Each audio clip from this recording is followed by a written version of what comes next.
Labą vakarą, jūsų dėmesį penktadienį naujienos iš Vilniaus ir Kauno miestų. Likite kartu.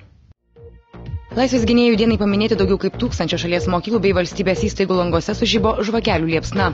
Mūrinės Reikiškių parko tvora virto skelbimų lenta, išsiųsta 60 žinučių pasauliui. Sostinės Mūrinės Reikiškių parko tvora virto skelbimų lenta.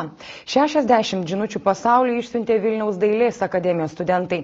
Jaunuolio akiratyje opiausios problemos - krizė, smurtas šeimoje, ekologija ir kitos. Akciją matė praeiviai ir liko sužavėti idėją.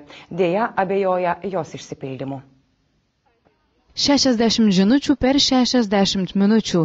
Tiek laiko truko Vilniaus dailės akademijos grafinio dizaino katedros studentų surengta akcija. Akademijos kaiminystėje esančią Mūrinės Reikiškių parko tvorą valandai nuspalvino daugiau kaip 100 plakatų, kurių kiekviename grafiškai pavaizduotos opios šiandienos problemos, kamuojančios mūsų šalį ir visą pasaulį. Jaunoji karta, kurie beveik visi yra gimę būtent tais metais, jie rodo, kad jiems yra svarbu, kas vyksta pasaulyje, kas vyksta Lietuvoje. Šita paroda buvo pristatyta visuomeniai ne sausio 13, bet sausio 11. Tai būt aktyvūs jauni žmonės ir yra tai, ko mums reikia ateičiai. Gavę užduotį įsijausti ir popieriuje išreikšti pasirinktą problemą, studentai ilgai nedvejojo ir ant sienos atspindėjo tai, ką aplinkui mato kiekvieną dieną.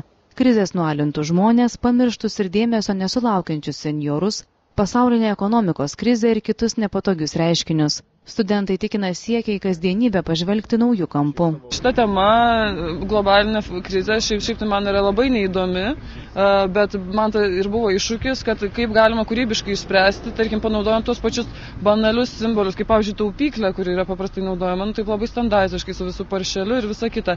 Čiagi truputėlį aš apverčiu tą idėją ir žodžiu, kad jau tai taip yra ar blogai, ar per daug gerai, kad jau ta pati kiaulė taupyklė nebežino, kur dėtis ir pati jau lenda pro savo tą taupyklį ieškodama kažko.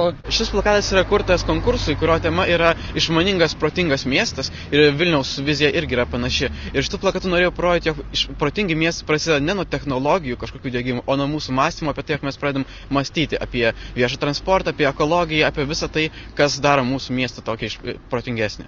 Tuo tarpu jaunuolių akciją stebėję praeiviai neslėpė susižavėjimo. Esą apie šias problemas reikia kalbėti garsiai. Tačiau abejoja, ar visi supras tai, ką plakatais norėta pasakyti. Tai bet koks studentų toksai, kaip sakant, integravimasis į visuomenę irgi yra naudingas dalykas. Tai čia reikia, kad jie tą darytų. Tai vis tiek bendros visuomenės dalis yra ir turi žinoti, kas vyksta pasaulyje ir gilintis ir be piešdamas. Sakykime, ten tos plakatus, tas pats studentas daugiau sužino apie tą dalyką, ką jisai čia piešia, negu kad sėdėdamas ir ten tiesiog barakė ar suolė universitete kaldamas tiesiog iš knygos. Jeigu aktualu yra žmonėms, tai reikia, bet aš manau, kad galbūt tai nėra datempta iki to, ką jie nori pasakyti. Tai yra galbūt akiai daugiau malonus vaizdas, nei turinys, apie ką yra šnekama. Akcijos tikslas plėsti jaunų žmonių ir visuomenės akiratį, tačiau daugiausiai liaupsių sulaukta dėl to, kad bent valandai plakatai uždengė aptrupėjusią Reikiškių parko tvorą.